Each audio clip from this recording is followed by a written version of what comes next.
Ibu, bapak-bapak sekalian,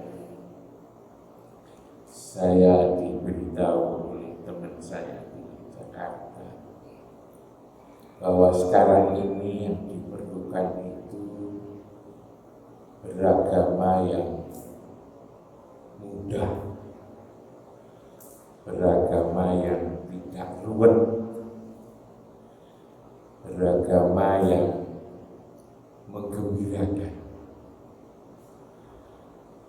yang lalu tidak mengeluarkan energi, yang beragama tidak banyak harus berdebat, yang udahlah katanya seperti itu.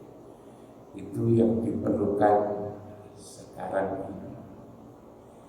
Lalu kemudian saya bertanya, apa yang dimaksudkan dengan beragama kok dirasakan ruwet, kok dirasakan berat?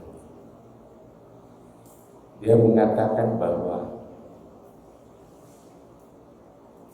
sekedar mengenal Tuhan saja itu susah. Kita sehari-hari menyembah Tuhan, tapi yang dimaksud Tuhan itu siapa?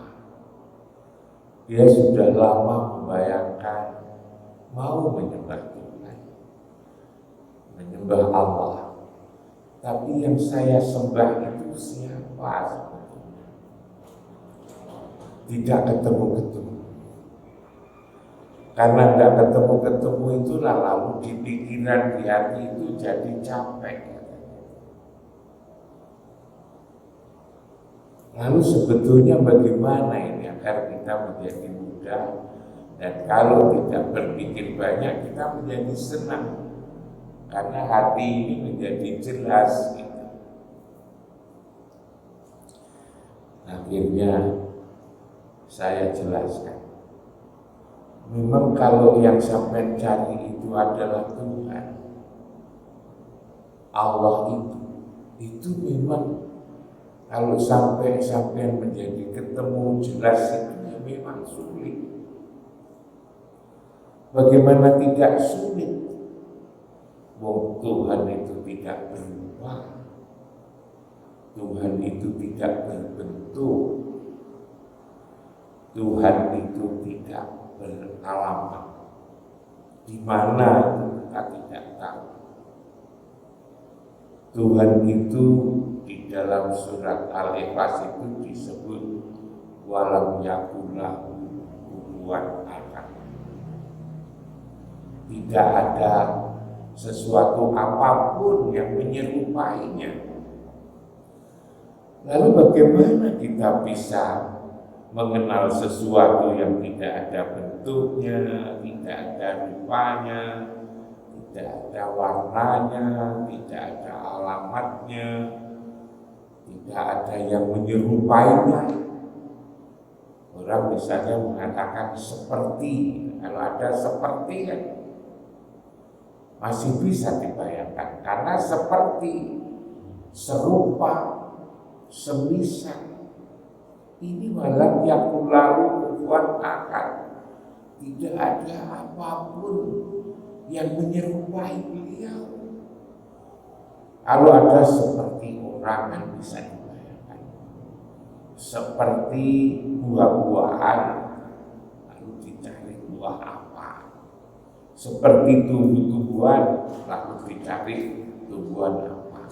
Seperti bangunan, lalu kemudian kita cari, ini tidak ada, sepertinya itu tidak ada. Walam yakulahu kufuwan ahad. Lalu gimana mengenali? Padahal yang namanya manusia itu pikirannya terbatas. Pikiran manusia itu terbatas. Sepinter-pinter apapun itu terbatas. Kok lalu kemudian ingin mencari sesuatu yang tidak ada bentuk, tidak ada rupa, tidak ada warna, tidak ada tempat, tidak ada yang menyerupai? Tidak akan bisa, saya katakan. Tidak akan bisa. Itulah lalu kemudian disebut rumah berat. Tapi keinginan itu masih tetap ada. Aku nyembah sesuatu kok lalu sesuatu tidak saya kenali. Akhirnya saya beri penjelasan bahwa ada satu kalimat yang begitu indah untuk menjelaskan itu, menolong itu. Ialah Arab itu Robbi Birob. Aku mengenal Tuhan dengan Tuhan. Aku mengenal Allah dengan Allah. Dari situ juga belum jelas. Lalu saya kasih contoh. Kalau di sini contohnya Mbak Wiro. Misalnya Mbak Wiro itu sulit dikenal. Maka kalau menggunakan bahasa saya tadi, mengenal Mbak Wiro dengan Mbak Wiro, mengenal Pak Wandoyo dengan Pak Wandoyo, mengenal Pak Iwan dengan Pak Iwan. Nah, pertanyaannya kalau begitu, yang dengan Mbak Wiro itu siapa? Mengenal Mbak Wiro dengan Mbak Wiro, mengenal Pak Wandoyo dengan Pak Wandoyo, mengenal Pak Iwan dengan. Yang dengan itu siapa? Mengenal Pak Iwan dengan Pak Iwan. Yang dengan Pak Wiro kan tentu Ibu Wiro kan. Yang kenal Pak Wandoyo ya Ibu Wandoyo. Yang kenal Pak Iwan ya Bu Iwan. Kenapa? Karena sehari-hari bersama, sehari-hari dengan, sehari-hari tahu. Mungkin kalau saya tanya Mbak Wiro sendiri tidak jelas, tidak bisa memberikan penjelasan sejelas-jelasnya. Tapi kalau Bu Wiro mungkin jelas kesenangan makanannya apa, lalu kemudian pulang biasanya jam berapa, disapa seperti apa agar Mbak Wiro itu senang, warna pakaiannya seperti apa, sampai hal-hal yang detail bahwa di gegernya itu ada anden-anden itu loh. Bu Wiro malah tahu gitu. Pak Wandoyo tidak tahu, Bu Wandoyo itu tahu. Bertanyalah kepada yang dengan Mbak Wiro. Bertanyalah kepada yang dengan Pak Wandoyo. Bertanyalah kepada yang dengan Pak Iwan, Pak Iwan. Nanti akan jelas dia.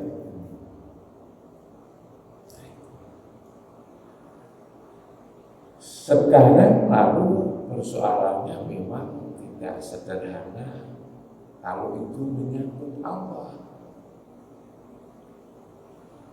Tahu Tuhan, tahu Allah dengan Allah. Yang dengan Allah itu siapa? Yang dengan Allah itu siapa? Yang dengan Allah itu ya Muhammad.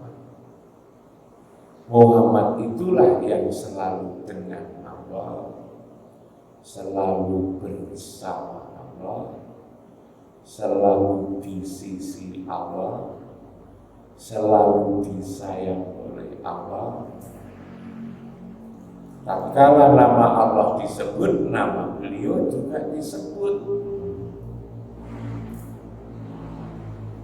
Kalau kita membaca syahadat asyhadu alla ilaha illallah wa asyhadu anna muhammadar rasulullah, Allah Muhammad, wa atiullah wa atiur rasul, taatlah kepada Allah dan juga kepada Rasul. Allah Rasul, bahkan mayyuti'ir Rasul faqad atau Allah, siapa yang ikut Rasul, taat pada Rasul, maka sama artinya taat kepada Allah. Bahkan juga sering saya sampaikan, qul in kuntum tuhibbunallah fattabi'uni, siapa saja yang ingin disayang Allah maka ikuti aku Muhammad. Begitu dekatnya itu. Tatkala ada tulisan Allah, ada tulisan Muhammad, lalu diletakkan di tempat yang jejer itu, Allah Muhammad, Allah ada Muhammad. Ya kalau begitu cari saja Muhammad, maka akan ketemu Allah. Kalau dalam pengertian yang sederhana, ini gampang dimengerti. Kalau memang sudah bingung, mentok, nggak bisa nyari Mbak Wiro, cari aja yang dengan Mbak Wiro tadi. Nanti lama-lama akan menjadi ketemu. Ini perumpamaan yang sangat sederhana agar bisa dimengerti. Agar bisa dimengerti, mencari Allah sulit, mencari yang dengan Allah. Arabtu Rabbi bi Rabbi, itu. Nah, kalau begitu cari saja Muhammad. Muhammad di mana? Mencari kan mesti nyari tempat. Mencari, namanya mencari, ya nyari tempat, namanya saya mencari nggak tahu tempatnya di mana. Tempatnya di mana? Nah, yang sering saya katakan, Muhammad itu fisiknya, jasadnya itu ada di Madinah, dimakamkan di Masjid Nabawi. Semua orang tahu.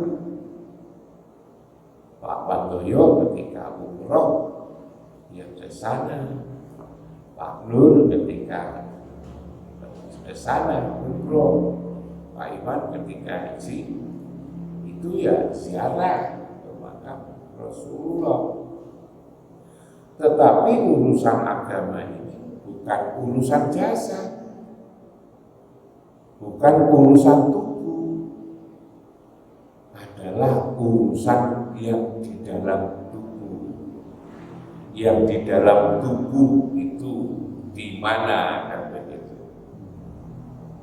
Kalau kita menyebutnya roh, roh ini sebetulnya agama itu adalah tertuju kepada urusan-urusan roh. Pertanyaannya adalah ruh. Hanya kalau Muhammad itu tidak disebut ruh Muhammad, karena Muhammad itu adalah, kalau bicara ruh, Muhammad itu adalah Abul Arwah, bapaknya para ruh. Kalau Adam itu adalah Abul Basar, bapaknya yang kelihatan itu. Abul Arwah itu di mana? Nah, kita tidak boleh ngarang. Tanya kepada Al-Quran, di mana itu? La uqsimu bihadzal balad, aku bersumpah dengan negeri ini. wa anta filu bihadzal balad, bahwa engkau yang berada di tempat yang mulia, negeri yang mulia, wa walidin wa ma walad. Jadi lalu kemudian jadi jelas, nyari saja itu Muhammad ini, Abul Arwah ini, dinyatakan di dalam Al-Quran adalah di tempat yang mulia ini, yang disebut dengan Baitullah itu. Yang Baitullah itu adalah gaib sebetulnya, yang telah dinyatakan oleh Allah tempat itu sebagai tempat untuk beribadah itu sejak Nabi Adam. Inna awwala baiti wudi'a lin-nasi lalladzi bibakata mubarakan hudan lil alamin, bahwa sesungguhnya yang mula-mula saya nyatakan sebagai rumah untuk seluruh umat manusia beribadah adalah Bibakata yang diberkahi, petunjuk bagi seluruh alam ini. Di situ di Masjidil Haram. Kalau kita pergi ke masjid, di tengah-tengah masjid itu ada bangunan namanya Ka'bah. Tapi Baitullah itu bukan Ka'bahnya itu. Ka'bah itu adalah tanda sebetulnya bahwa di tempat itulah sebetulnya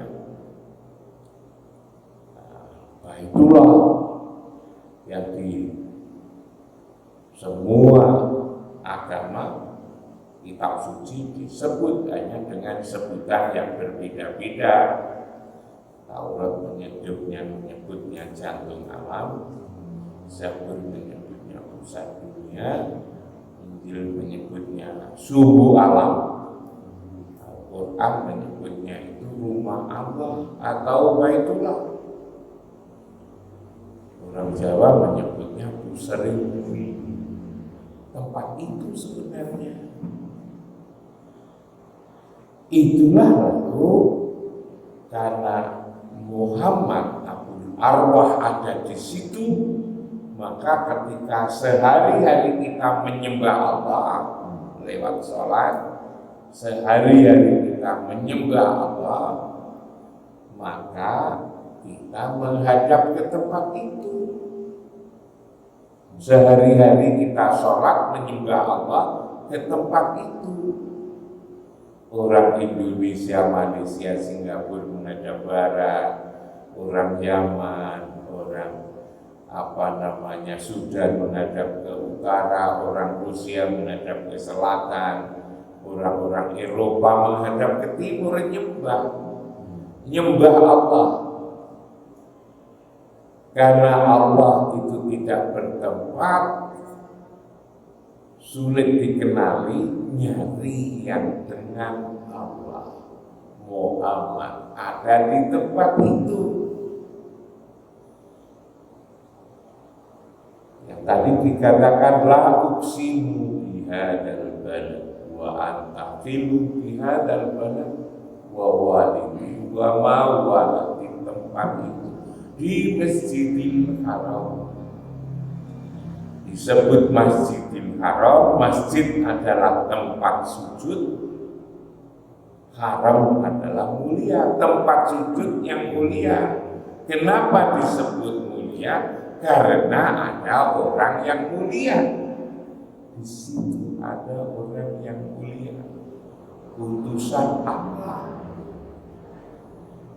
Jadi ketika kita subuh barusan sholat ini, lalu kemudian kita semua menghadap kiblat, bukan menghadap ke barat, sebab orang Eropa menghadap timur, orang Rusia menghadap ke selatan, orang Yaman menghadap ke utara, menghadap kiblat, arah sholat kiblat maka lalu menghadap yang kita sembah. Yang kita sembah Allah. Otak kita, hati kita tidak mampu untuk menangkap, mengenali Allah, maka lalu yang dengan Allah itu Muhammad, yang dengan Allah, maka di situ kita sama artinya ketemu dengan Allah. Lagi-lagi kalau kita agar jelas, kita umpamakan Mbak Wiro, mencari Mbak Wiro sulit, mencari yang dengan Mbak Wiro, Bu Wiro. Tatkala Bu Wiro sudah tahu tempatnya, rumahnya, ya kita ke rumahnya, nyampe alamatnya, tahu rumahnya sini, maka di situ nanti akan ketemu Bu Wiro. Ketemu Bu Wiro, Mbak Wiro tidak ada, ya tunggu saja, nanti lama-lama akan ketemu nyampe di tempat. Dengan ini lalu kemudian kan menjadi jelas, sholat ini menjadi jelas bahwa yang disebut sholat khusyuk itu adalah alladzina yadunnuna annahum mulaqu rabbihim. Bahwa yang disebut dengan khusyuk adalah sholat yang ketika kita menjalani sholat itu yakin ketemu Allah. Yakin ketemu Allah itu karena kita berada di menghadap ketemu dengan orang yang dengan Allah itu. Ketika kita tadi sholat lalu kita menghadap ke kiblat, lalu ketika mulai dari sebelum Allahu Akbar hati kita ada di situ, hati kita ada di Baitullah, maka lalu kemudian kita ketemu Allah sebetulnya. Kalau hati kita ada di situ. Tapi tatkala kita Allahu Akbar, lalu kemudian tidak ada barang yang kita bayangkan, tidak ada benda yang dibayangkan, namanya pikiran itu kan liar. Memfokuskan pikiran itu kan sulit, kan bukan main memikirkan pikiran. Kalau kita tidak ada benda yang kita jadikan pegangan, Allahu Akbar, yang ingat apa? Oh sudah macam-macam kemana-mana. Ingat pasar, ingat mall, HP saya tadi gimana, pulsanya habis, itu kan. Nah, itu lalu lampu kita itu gimana, ini sudah di ayam kita gimana, terus pokoknya gerambyang, kan gerambyang. Kalau gerambyang ini malah sebetulnya disitulah di Quran dikatakan bahwa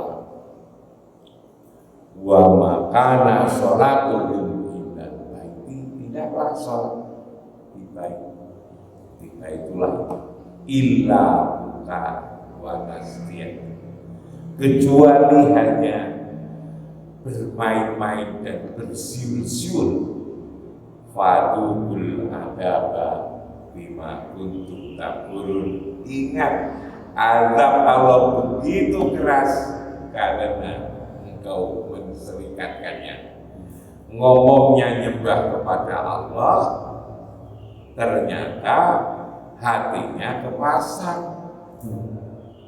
Hatinya lalu kemudian ingat jemuran, hatinya ingat kambing, hatinya ingat jual tanah yang belum laku.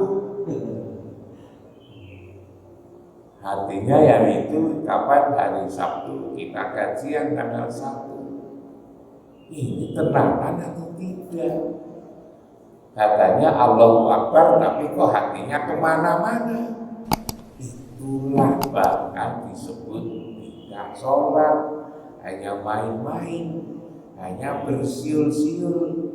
Akhirnya lalu kemudian artinya ini tetap saja tidak ada bedanya antara sholat dan tidak sholat. Sebab sholat itu adalah agar mencegah perbuatan keji dan mungkar. Sholat itu adalah ingin agar hatinya yang sakit ini menjadi sembuh. Di semua kita ini ada penyakit, fi qulubihim maradun. Di dalam hati ini ada penyakit. Penyakit inilah yang menjadikan kita sungguh, kita sedih, kita galau, dan seterusnya itu harus dicabut. Yang nyabut tidak bisa, orang menyabut tidak bisa. Sepinter apapun tidak akan bisa nyabut penyakit hati ini. Setinggi-tingginya kiai tidak akan bisa, setinggi-tingginya profesor tidak akan bisa nyabut penyakit hati ini. Yang bisa menyabut itu hanyalah Allah dan Rasulnya itu. Lalu gimana caranya, Bu? Dicabut kalau hati kita ada di situ. Wa nazana ma fi sudurihim min ilmi. Aku cabut penyakit apa yang ada di dalam dada ini min ilmi. Iri dan takabur, galau, sedih, suka bermusuhan, itu dicabut oleh Allah. Di mana tajri min tahtihal anhar, di tempat yang di bawahnya mengalir sungai, itulah Zam-Zam itu. Jadi jelas sebetulnya di sini. Kalau kita menyembah Allah tapi lalu kemudian tidak jelas, maka lalu antara sholat, perilaku yang sholat dan tidak sholat menjadi sama. Karena masih tetap berpenyakit. Ya sholat tapi juga yang itu. Ya sholat tapi yang bohong. Ya sholat tapi juga bergalau. Ya sholat tapi juga masih korupsi. Itu karena penyakitnya tidak hilang.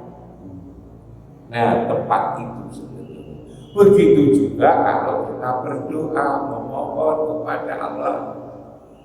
Tatkala kita berdoa memohon kepada Allah, merasa sowan. Rasulullah di Baitullah itu. Nanti Rasulullah yang akan memohonkan kepada Allah. Insya Allah itu dipenuhi. Tapi kalau kita angkat tangan lalu kemudian memohon kepada Allah agar kita akan dipenuhi permintaan kita oleh oleh beliau yang ada di langit, diingatkan oleh Allah Quran itu. Qad nara taqalluba wajhaka fis sama falal waliyanaka qiblatan tardoha fawalli wajhaka satral masjidil haram. Aku lihat engkau mengatakan tangan wajahmu ke langit, lalu palingkan wajah ke tempat, ke kiblat yang kamu sukai. Di mana? Fawalli wajhaka satral masjid. Palingkan wajahmu ke Masjidil Haram. Quran dituntun itu. Kita sebagai orang beragama Islam itu, hati kita di situ sebetulnya. Dari situ kan menjadi gampang beragama. Dan karena penyakit kita dicabut, kita menjadi senang. Menjadi senang. Ke masjid itu menjadi senang. Tidak lalu merasa berat. Subuh ke sini, zuhur ke sini, asar ke sini, maghrib, isya, subuh lagi ke sini. Walaupun itu hanya jarak 1 jam antara maghrib isya, senang ke sini, senang. Kenapa menjadi senang? Karena hatinya sudah sambung sebetulnya, dikontrol oleh kekuatan yang ada di Baitullah itu. Dikontrol, dibikin senang. Senang itu tidak bisa dibikin, tidak bisa dibikin. Nanti akan muncul dengan sendirinya. Itulah lalu kemudian disebut mendapatkan hidayah. Kita menjadi disayangi oleh Allah. Dengan disayang oleh Allah itu kita lalu kemudian suka untuk beribadah, ke masjid, memohon kepada Allah. Disitulah lalu sabar muncul, ikhlas muncul, jujur muncul, dan seterusnya. Maka dengan begini beragama menjadi tidak repot, tidak ruwet, menjadi mudah, dan menjadi hati kita menjadi senang. Itulah ibu dan bapak sekalian apa yang bisa saya sampaikan pada pagi hari ini. Semoga menjadi bahan pertimbangan untuk menjalani kehidupan. Kita tutup dengan doa Al-Fatihah.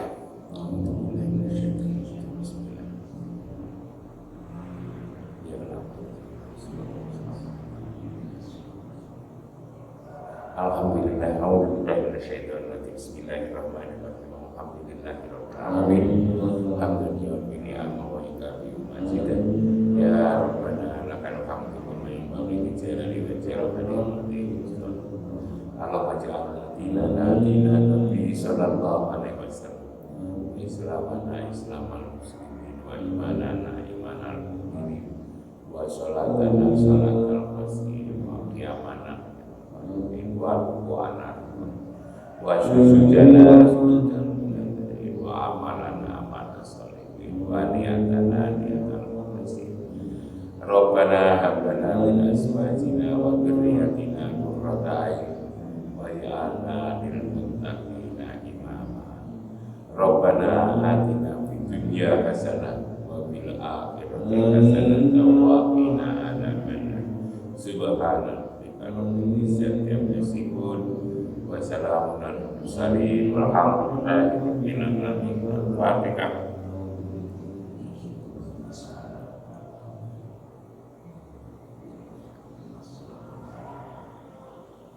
Assalamualaikum warahmatullahi wabarakatuh. Waalaikumsalam.